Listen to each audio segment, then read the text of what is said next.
Fala moçada, beleza? Professor Bruno voltando com o nosso novo curso de JavaScript no desenvolvimento do nosso segundo aplicativo, que é o controle de estoque.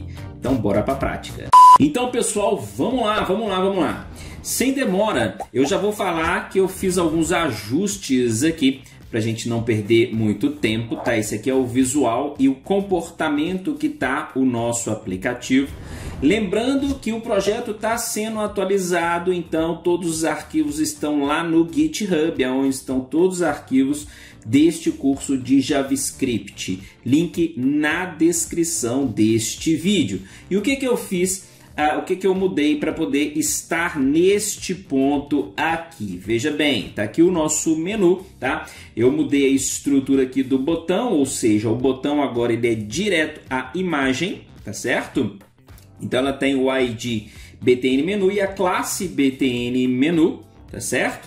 Aqui no HTML foi isso. Apaguei o colaboradores.js, é o arquivo da nova janela de colaboradores, tá? Apaguei o estoque geral JS aqui, ó. Ele tinha alguns scripts anteriores, né? E o estoque geral CSS é o que a gente já está programando a partir de então, tá certo?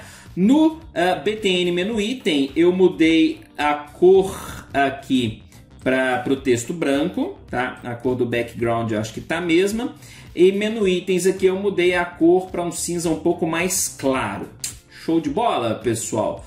No index.js eu tenho simplesmente aqui a utilização dos elementos que eu quero trabalhar lá no HTML, trouxe aqui para o JavaScript, e a adição do evento aqui no BTN menu, que faz o toggle da classe ocultar. Então é esse ponto que a gente tá certo?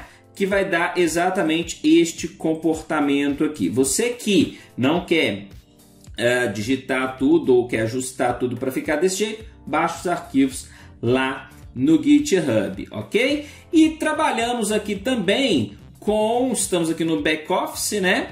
Com o colaboradores. Então nós abrimos aqui o colaboradores, copiei também, já criei a pastinha fornecedores, mas não tem nada, produto também não tem nada, só colaboradores, que tem o HTML, o CSS e o JavaScript. Vamos pegar eles aqui, mas está bem básico.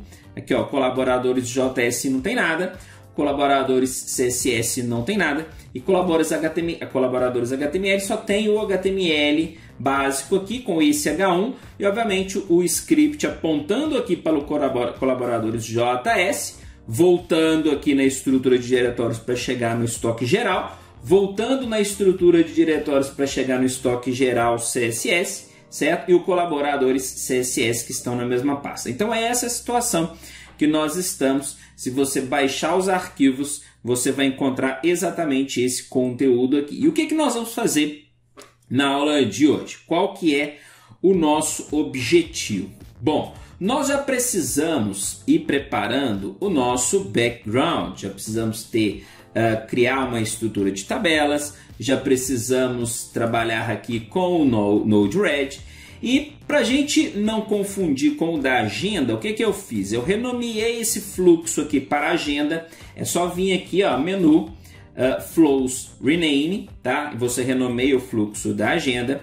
Eu vou criar um novo fluxo para essa aplicação de estoque. Vou renomear ele para estoque. Então, renomear aqui para estoque. Eu, inclusive, gosto de trabalhar com vários fluxos para a mesma aplicação, porque eu gosto de deixar tudo muito bem dividido. Mas à medida que isso aqui for aumentando, a gente vai realizando essa tarefa de dividir, beleza? As atividades em fluxos aqui diferentes. Eu vou pegar o da agenda e vou ocultar. Então, ou eu só clico aqui no olhinho, ou eu venho aqui na agenda e clico no olhinho aqui, ó. Essa maneira ele não desabilita o fluxo, ele só oculta para não ficar aquele monte de coisa misturada aqui. Show de bola? Show de bola! E hoje eu vou apresentar uma ferramenta para vocês, que é a ferramenta que eu uso para trabalhar com as minhas modelagens de banco de dados, que é a ferramenta dbdiagram, verdade? Vocês vão acessar o site aqui, ó, dbdiagram.io, vai chegar nele aqui. é interessante que você faça o seu cadastro para que os seus bancos de dados, as suas modelagens fiquem gravadas no seu cadastro, tá? E aqui, no de vocês, ele já vai vir com uma estrutura básica aqui, tá? Com um banco de dados inicial, beleza? O que eu fiz foi apagar todo esse banco de dados para vocês entenderem como que nós vamos criar e como que a gente pode chegar com esse banco de dados até no nosso SGBD. No caso aqui nós estamos usando o MySQL, o PHP-MyAdmin do MySQL. Show de bola?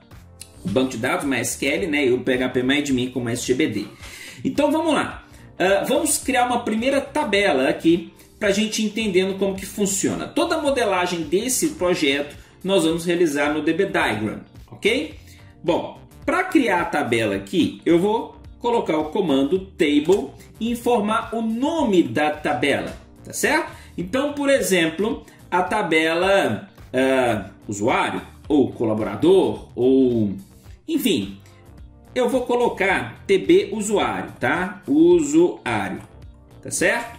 Você trabalha aí com o jeito que você achar mais interessante, beleza?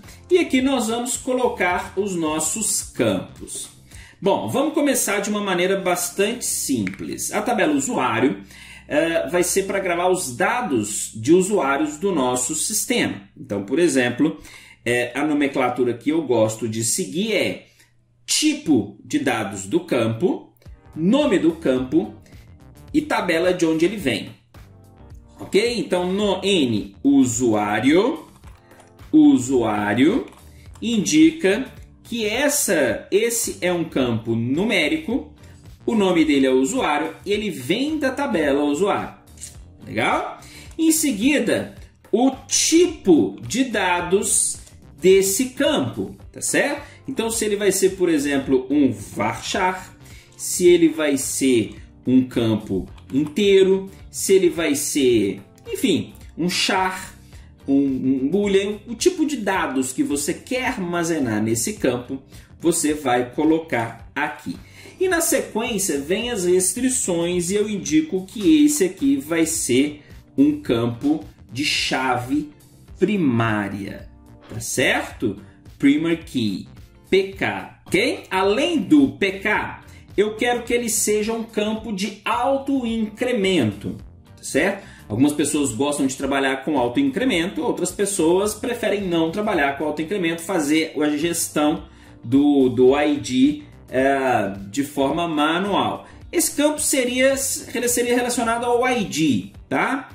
Essa nomenclatura é a nomenclatura que eu gosto de utilizar, então increment, tá certo? Eu estou dizendo que o campo N usuário, tá? N usuário, ele é inteiro, ele é chave primária e ele é autoincremento, beleza? Aí eu não gosto dessa nomenclatura, eu prefiro ID, tá certo? Aí é com você, tranquilo? Depois do campo N usuário, nós vamos colocar um campo do tipo string, que vai ser o nome. Então, campo tipo string, nome, que vem da tabela usuário. Esse campo ele vai ser do tipo varchar. Notem que à medida que eu estou criando aqui, ó, ele vai representando aqui para mim. Então ele tem representação da tabela usuário com os campos já definidos aqui. Beleza?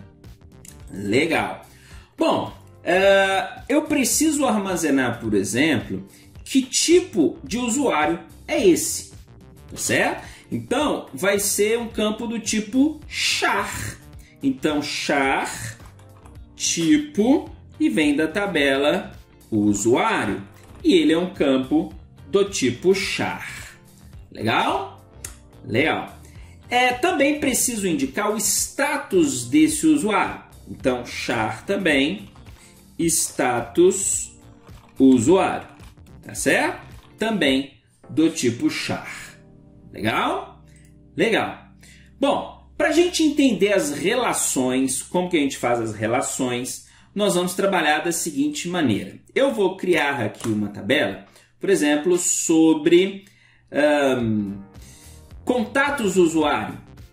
beleza? Ou telefones do usuário, ou simplesmente telefones. Então vamos lá. Table, telefone, beleza?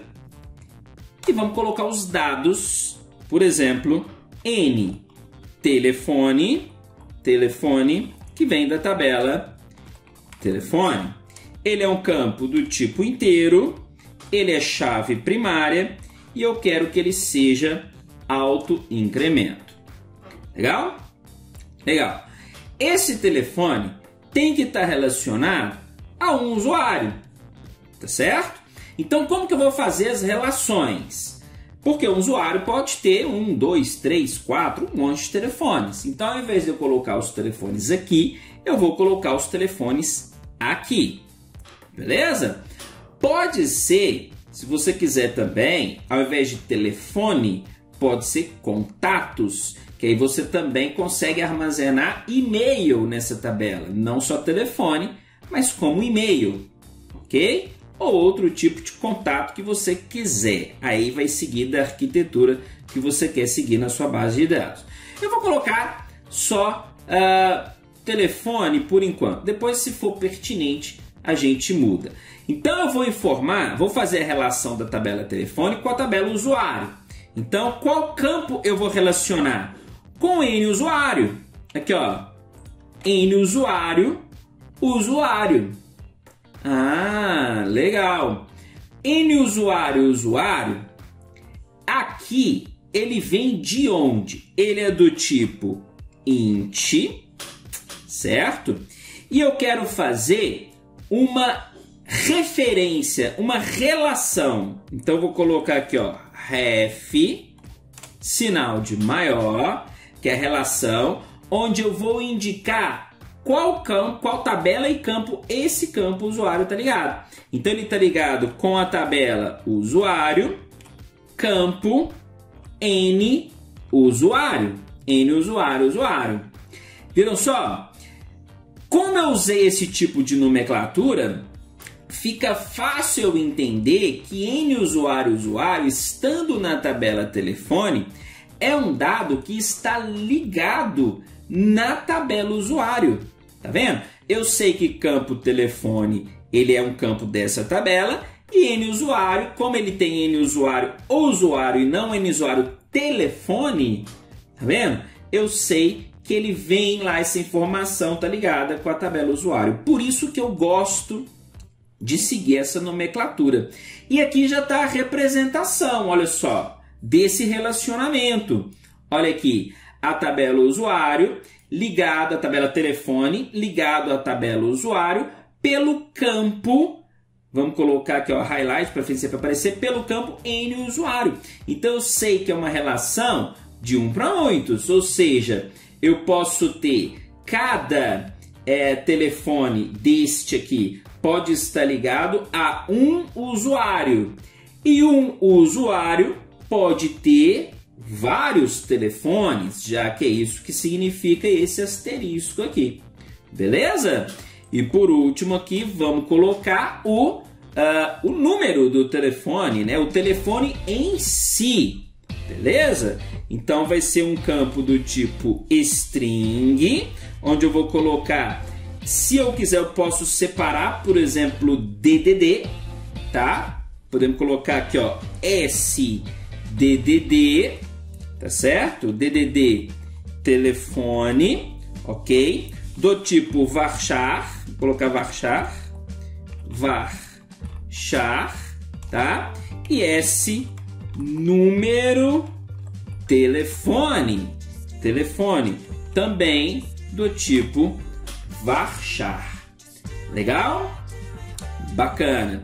E assim a gente vai criando aqui as nossas tabelas. Como o nosso tempo já esgotou, tá? Na próxima aula nós vamos entender como que eu vou gerar essa estrutura aqui no nosso banco de dados. Então te espero lá, hein? Até a próxima, um forte abraço e tchau, tchau!